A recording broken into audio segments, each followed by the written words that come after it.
केही जणे कहिथिले गोटे जंगली पशुठारू जने दुष्ट सांग अधिक भयंकर होइथाए। काहेकि ना जंगली पशु केवल आपणक शरीर को क्षति करिथाए, किंतु जने कपटी आ धोकाबाज सांग आपणक बुद्धि आ विवेक को खंड खंड करि देइथाए। केवल जने खराब सांग ही आपणक सही स्थान पर्यंत पहुँचाई देइथाए ଯେଉଁଠାରେ आपणको एमिति अनुभव होइथाए कि दुनिया बहुत खराब अटे, एठारे आउ रही किछि फायदा नाही। एसबु सेतेबेले होइथाए जेतेबेले आपणको धोका मिलिथाए, आपण ठकामीर शिकार होइथांती। जे अंध भावरे विश्वास करिथाए ସେହି व्यक्ति ही ठकामीर शिकार होइथाए। आमे काहाको सीधा विश्वास करि नथाउ, विश्वास तो धीरे धीरे बढ़ी थाए, किंतु समय सहित से विश्वास एते मजबूत हो जाए जे आमे सब कथा को आखि कान बंद करी विश्वास करि नेउ। आउ एभली स्थिति रे आमर सबुठो विश्वासयोग्य व्यक्ति ही आमको अधिक धोका देइथाए। धोका किंबा विश्वासघातकता गोटे दुई धाड़ी खंडा सहित सामान होइथाए।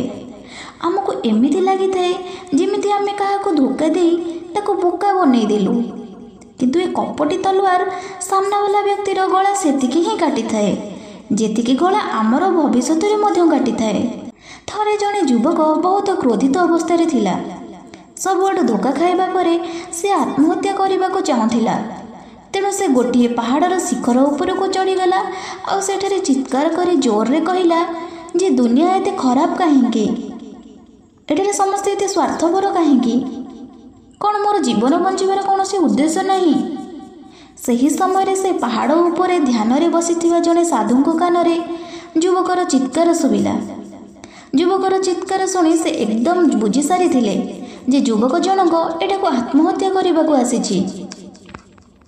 तेणु से संगे संगे ठिया होई से युवक पाखक दौड़िले। युवकटी पहाड़ उपर डेइबाकू जाउथिबा बेले से साधु जनक युवकर हाथ को धरी पकेइले, ताको पछकू टाणी आनी कहिले कौन हैला, कौन आगको सब रास्ता एइठारे शेष होईगला। युवक कहिला केउ रास्ता, एठारे कौनसी रास्ता नाही, मु एठारे आज आत्महत्या करने चाहूँगी। सन्यासी जनक कहिले समस्त को गोटे दिन जेमिति हेले मरिबाको हेबो, किंतु तुमे एते जल्दी काहेकि। युवक जनक कहिला काहेकि ना ए दुनिया रे बंचिबारे मोर कौनसी इच्छा नाही। एठारे समस्ते स्वार्थपर धोकाबाज अटंती। मु जेउ मानक उपरे भरोसा कली से समस्ते मते धोका देले। मोर भाई बंधु समस्ते मो सह छलना कले। शेषरे मोर पत्नी मध्य मते छाड़ी धनी लोक सह फेरार होईगला। आपण कहतु एते धोका खाइला परे मुई दुनिया रे काहेकि बंचिबी। सन्यासी युवक ठारू सब कथा शुणिले आउ कहिले अच्छा कुह कौन तुमे स्वार्थपर नुह, कौन तुम ऊपर आखे बंद करी विश्वास करी हेबो। युवक जनक कहिले मु केबे काहाको धोका देई नाही, जदि विश्वास हेउ नाही तेबे आपण जाई मो गाँ रे मो विषय रे काहाको भी पचारि पारिबे। सन्यासी कहिले तुमको मते प्रमाण देबाको पड़िबो जे तुमे जने स्वार्थपर व्यक्ति नुह बोली। युवक कहिला तेबे मते यार प्रमाण देबा पई कोन करिबाको पड़िबो। सन्यासी कहिले आसंता 1 वर्ष पर्यंत तुमे मो आश्रम रे रहिबो, तापरे मते जणा पड़िबो जे तुमे वास्तव रे जने सच्चोट व्यक्ति ना जने स्वार्थपर अट। सन्यासी को कथा सुनी युवकटी कहिला ठीक अछि, मु आपणक आश्रम रे 1 वर्ष पर्यंत रही निजको प्रमाणित करिबी जे मु जने सच्चोट व्यक्ति। एहा परे सन्यासी जनक युवक को निज आश्रम को सांगरे नहीं गले आ निजर शिष्य बनाइले। ता पर दिन सकाळु सन्यासी जनक से युवक को डाकिले एवं कहिले तुमे पाखरे थिबा गाँ को जाई भिक्षा मागिकी आण। गुरु को आदेश मानी से युवकटी पाखरे थिबा गाँ को भिक्षा मागिबाकू गला। भिक्षावृत्ति भली कार्य पूर्वरु से केबे करि नथिबारु ताकू एथिरे बहुत असुविधा हैला। भिक्षा मागिबा पई ता मुहरु कौनसी हेले शब्द बाहरिला नाही। ताकू तार अहंकार ए कार्य करबाकू अटकाउथिला, किंतु तांग गुरु को भूल प्रमाणित करबा पई से बाध्य होई भिक्षा मागिला। आउ से भिक्षा को धरी गुरु को पाखकू आसिला। युवक हाथ रे भिक्षा थाल देखी गुरु कहिले अच्छा एबे तुम ऊपर किछि मात्रा रे भरोसा करि हेबो। मु तो भाबिथिली जे तुमे भिक्षा मागि पारिबो नाही, किंतु तुमे मते भूल प्रमाणित कल। एहा परे गुरुदेव तांको आश्रम ऊपर थिबा माठिया को देखाइले ଆଉ କହିଲେ, ଏ ମାଠିଆକୁ ଦେଖୁଛ, ଏଥିରେ ବିଷ ଭର୍ତ୍ତି ହୋଇ ରହିଛି। ଆଉ ଏ ବିଷ ଯାହାକୁ ଦିଆଯିବ ସେ ଅତି ସହଜରେ ମରିଯିବ। ଯୁବକ ଜଣକ କହିଲା, ଗୁରୁଦେବ, ଏସବୁ ଆପଣ ମୋତେ କାହିଁ କହୁଛନ୍ତି? ଗୁରୁଦେବ କହିଲେ, ମୁଁ ତୁମକୁ ଚେତାବନୀ ଦେଉଛି ଯେ ଏସବୁ ଜିନିଷ କେବେ ହେଲେ ଛୁଇଁବ ନାହିଁ। ଏହାର କିଛି ଦିନ ପରେ ଗୁରୁଦେବ ଶିଷ୍ୟମାନଙ୍କ ସହିତ ଗୋଟିଏ ଜଙ୍ଗଲ ରାସ୍ତା ଦେଇ ଯାଉଥିବା ବେଳେ କିଛି ଡକାୟତଙ୍କ ହାବୁଡ଼ରେ ପଡ଼ିଲେ। ସମସ୍ତେ ନିଜର ଜୀବନ ବଞ୍ଚାଇବା ପାଇଁ ଇଆଡ଼େ ସିଆଡ଼େ ଦୌଡ଼ିବାରେ ଲାଗିଲେ, କିନ୍ତୁ ବୟସ ଅଧିକ ହୋଇଥିବାରୁ ଗୁରୁଦେବ କେଉଁଆଡ଼େ ଯାଇପାରିଲେ ନାହିଁ। ଏସବୁ ଦୃଶ୍ୟ ଦେଖି ସେ ଯୁବକ ଜଣକ ସାହସର ସହିତ ସେ ଡକାୟତମାନଙ୍କ ସହ ମୁକାବିଲା କଲା, ଆଉ ଗୁରୁଙ୍କୁ ବିନା କୌଣସି କ୍ଷତିରେ ଆଣି ଆଶ୍ରମରେ ପହଞ୍ଚାଇ ଦେଲା। ଆଶ୍ରମରେ ପହଞ୍ଚିବା ପରେ ଗୁରୁଦେବ ସମସ୍ତଙ୍କ ସାମ୍ନାରେ ସେ ଯୁବକର ପ୍ରଶଂସା କଲେ। କହିଲେ, ଏ ଆଶ୍ରମର ସବୁ ଶିଷ୍ୟଙ୍କ ଠାରୁ ତୁମେ ଶ୍ରେଷ୍ଠ ଅଟ। ସେହିଦିନଠାରୁ ଯେବେ ବି ଗୁରୁଦେବ ସେ ଶିଷ୍ୟ ସହ ଭେଟ ହୁଅନ୍ତି ସେତେବେଳେ ସେ ଗୋଟିଏ କଥା କୁହନ୍ତି ଯେ ମୋର ତୁମ ଉପରେ ବହୁତ ବିଶ୍ୱାସ ଅଛି। ଏହିପରି ଭାବରେ ଧୀରେ ଧୀରେ ଗୁରୁଙ୍କ ବିଶ୍ୱାସ ସେ ନୂଆ ଶିଷ୍ୟ ଉପରେ ଆହୁରି ମଜବୁତ ହେଲା। ଆଉ ଏ ବିଶ୍ୱାସ ଏତେ ହେଲା ଯେ ଗୁରୁଦେବ ଦିନେ ନିଜ ପାଖକୁ ଡାକି କହିଲେ, ମୋର ପୁତ୍ର ନାହିଁ, ତୁମେ ମୋର ପୁତ୍ର ଭଳି ଅଟ। ମୋର ତ ବୃଦ୍ଧା ଅବସ୍ଥା ପାଖେଇ ଆସିଲାଣି, ତେଣୁ ମୁଁ ଚାହୁଁଛି ତୁମେ ଏ ଆଶ୍ରମର ଦାୟିତ୍ୱ ନିଅ। ଯୁବକ କହିଲା, ଗୁରୁଦେବ, ଯଦି ଏହା ଆପଣଙ୍କ ଇଚ୍ଛା ତେବେ ଏ ଦାୟିତ୍ୱ ମୁଁ ଅବଶ୍ୟ ନେବି। ଏହା କହି ଶିଷ୍ୟ ସେଠାରୁ ଚାଲିଗଲା। କିଛି ଦିନ ପରେ ଗୁରୁଦେବ ବେମାର ହୋଇଗଲେ। ତେଣୁ ସବୁ ଶିଷ୍ୟଙ୍କୁ ଡକାଇ ସେ ଘୋଷଣା କଲେ ଯେ ମୋ ପରେ ଏହି ଯୁବକ ହିଁ ଏହି ଆଶ୍ରମକୁ ସମ୍ଭାଳିବ। ଏହିପରି ଭାବରେ ସମୟ ବିତି ଚାଲିଲା। ଆଉ ସେହି ଯୁବକର ମନରେ ବିଭିନ୍ନ ପ୍ରକାରର ଭାବନା ଆସିଲା। ସେ ମନେ ମନେ ଭାବୁଥିଲା, ଯେତେ ଶୀଘ୍ର ଗୁରୁଦେବ ଆରପାରିକୁ ଚାଲିଗଲେ ସେତେ ଶୀଘ୍ର ମୁଁ ଏ ଆଶ୍ରମର ମୁଖିଆ ହୋଇଯିବି। ତେଣୁ ସେ ଯାଇ ପ୍ରତ୍ୟେକ ଦିନ ଗୁରୁଦେବଙ୍କର ଦେହ କେମିତି ଅଛି ବା ଗୁରୁଦେବ ଆଉ କେତେ ଦିନ ବଞ୍ଚିବେ ଏକଥା ସେ ନିରୀକ୍ଷଣ କରୁଥିଲେ। ସେ ଲକ୍ଷ୍ୟ କଲା ଯେ ଗୁରୁଦେବଙ୍କ ଶରୀର ବିଗିଡ଼ିବା ବଦଳରେ ଓଲଟା ସୁସ୍ଥ ହେବାରେ ଲାଗିଛି। ଏକଥାଟା ଯେମିତି ସେହି ଯୁବକକୁ ବହୁତ ବାଧୁଥିଲା। ଏକଥା ଭାବି ଭାବି ତାକୁ ଆଉ ରାତିରେ ନିଦ ହେଲା ନାହିଁ।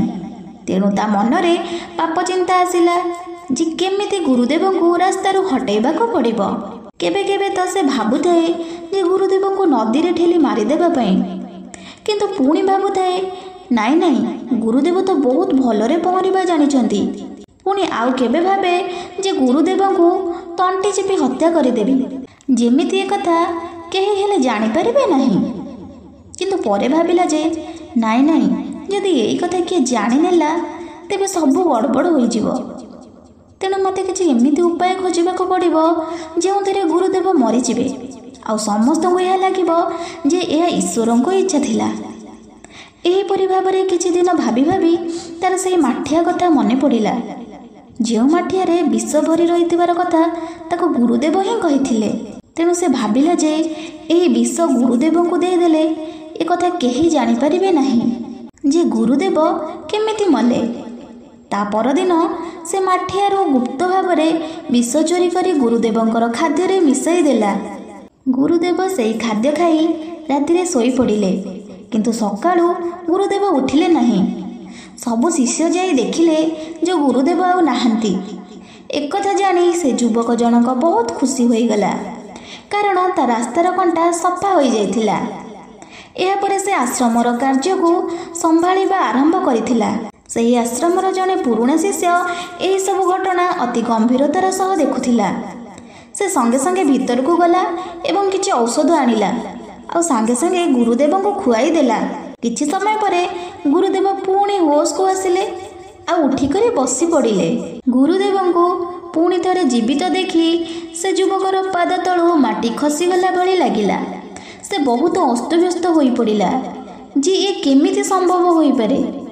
ଏହାପରେ ଗୁରୁଦେବ ସମସ୍ତ ଶିଷ୍ୟମାନଙ୍କୁ ନିଜ କାର୍ଯ୍ୟକୁ ପଠାଇ ଦେଲେ ଆଉ ସେହି ଯୁବକକୁ ନିଜ ପାଖକୁ ଡାକିଲେ ଆଉ କହିଲେ, କ'ଣ ତୁମେ ଏବେ ମଧ୍ୟ ବିଶ୍ୱାସଯୋଗ୍ୟ ଅଟ?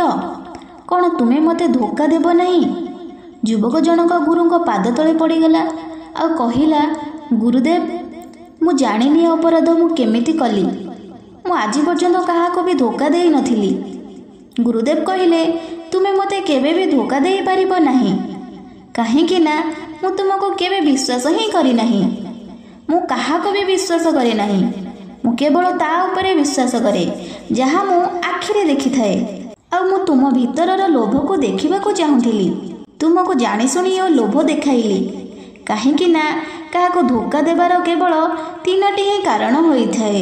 ପ୍ରଥମରେ ସ୍ୱାର୍ଥ, ଦ୍ୱିତୀୟରେ ଲୋଭ ଓ ତୃତୀୟରେ ଈର୍ଷା। ଯୁବକ ପଚାରିଲା, ଗୁରୁଦେବ, ତେବେ ମୁଁ ଏଥିରୁ କିପରି ମୁକ୍ତ ହୋଇପାରିବି? ଗୁରୁଦେବ କହିଲେ, ନିଜକୁ ପଢ଼, ନିଜକୁ ଜାଣିବାକୁ ଚେଷ୍ଟା କର, ଆଉ ନିଜ ଭିତରେ ପ୍ରବେଶ କରିବାକୁ ଚେଷ୍ଟା କର। ନିଜକୁ ନିଜେ ଆତ୍ମନିରୀକ୍ଷଣ କର। ଗୁରୁଙ୍କର ଏହି କଥାକୁ ଶୁଣି ଯୁବକ ଜଣକ ଗୁରୁଙ୍କ ପାଦ ତଳେ ପଡ଼ିଗଲା ଆଉ କହିଲା, ଗୁରୁଦେବ, ମୁଁ ଆପଣଙ୍କ ଶିଷ୍ୟ ହେବାକୁ ଚାହୁଁଛି, ଆଉ ମୁଁ ମୋ ନିଜକୁ ନିଜ ବିଷୟରେ ଜାଣିବାକୁ ଚାହୁଁଛି। ଗୁରୁଦେବ କହିଲେ, ଆମ ଆଖପାଖରେ ଏମିତି ବହୁତ ଲୋକ ଅଛନ୍ତି ଆଉ ବହୁତ ଉଦାହରଣ ମଧ୍ୟ ଅଛି, ଯେଉଁମାନେ କି ନିଜର ଲୋଭ, ସ୍ୱାର୍ଥ ଓ ଈର୍ଷା ପାଇଁ କେବେ କାହାକୁ ଧୋକା ଦେଇନାହାନ୍ତି, କାହାର ବିଶ୍ୱାସଘାତ କରିନାହାନ୍ତି। ଜଣେ ବ୍ୟକ୍ତି ସେତେବେଳେ କାହାକୁ ଧୋକା ଦେଇଥାଏ ଯେତେବେଳେ ତାକୁ ଲାଗିଥାଏ ଯେ ମୋତେ କେହି ଦେଖିପାରୁନାହାନ୍ତି, ଆଉ ଧରା ପଡ଼ିଗଲେ ସେ ତାର ଦୋଷକୁ ଲୁଚାଇବାକୁ ବିଭିନ୍ନ ପ୍ରକାରର ତର୍କ କରିଥାଏ। ଯଦି କେହି ଆପଣଙ୍କୁ ଧୋକା ଦେଉଛି ତେବେ ନିରାଶ ହୁଅନ୍ତୁ ନାହିଁ, କାହିଁକି ନା ସବୁ ବିଶ୍ୱାସଘାତକ କିଛି ନା କିଛି ଶିକ୍ଷା ଦେଇ ଯାଇଥାନ୍ତି। ଧୋକା ଖାଇସାରିଲା ପରେ ଜଣେ ବ୍ୟକ୍ତି ପୂର୍ବ ଅପେକ୍ଷା ବହୁତ ସତର୍କ ଓ ସାବଧାନ ହୋଇଯାଇଥାଏ। ସେଥିପାଇଁ ଆପଣଙ୍କ ଜୀବନକୁ ବିଗିଡ଼ିବାର ଅଭ୍ୟାସ କରନ୍ତୁ ନାହିଁ, ବରଂ ଏହାକୁ ଏକ ଶିକ୍ଷା ଭାବି ଆଗକୁ ବଢ଼ନ୍ତୁ।